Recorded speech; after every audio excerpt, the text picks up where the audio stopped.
Pandian store சரிகளில் அடுத்த வர எபிசோடில் நான் போய் எங்கள் அண்ணனை ஒரு எட்டு பார்த்துட்டு வந்துடட்டுமா அப்படின்ற மாதிரி சொல்கிறாங்க.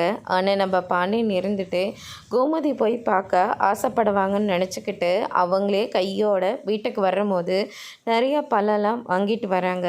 கோமதி, நான் வெறுங்கையோடு போயிட்டு அவங்கள பார்க்காத இந்த பழத்தை எல்லாத்தையும் கொண்டு போய் கொடுத்துட்டு போய் பார்த்துட்டு வா அப்படின்ற மாதிரி சொல்கிறாங்க. இரு நீ மட்டும் எங்கே போகிற? அப்பாவை பார்க்கணுன்னு சொல்லிட்டு ராஜிக்கு ஆசை இருக்காதா?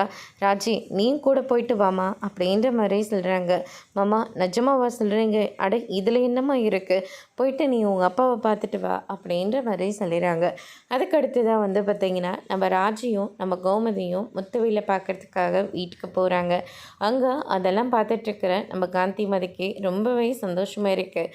உன் சித்தப்பாக்காரன் வீட்டில் இல்லை, அவன் இல்லாதோ ரொம்ப நல்லதா, இல்லாட்டி நீங்கள் வீட்டுக்குள்ளே வரும்போதே ஏதாவது ஒன்று சொல்லிக்கிட்டே இருந்திருப்பான்.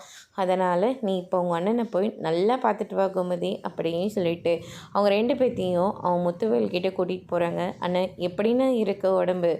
ஏன்னா எங்கள் சென்னையில் தானே நாங்களே இருந்தோம், எங்ககிட்ட நீங்கள் ஒரு வார்த்தை சொல்லியிருந்தா நாங்களே உங்களை பார்த்துட்டு இருந்தப்போம்ல அப்படின்ற மாதிரி சொல்கிறாங்க.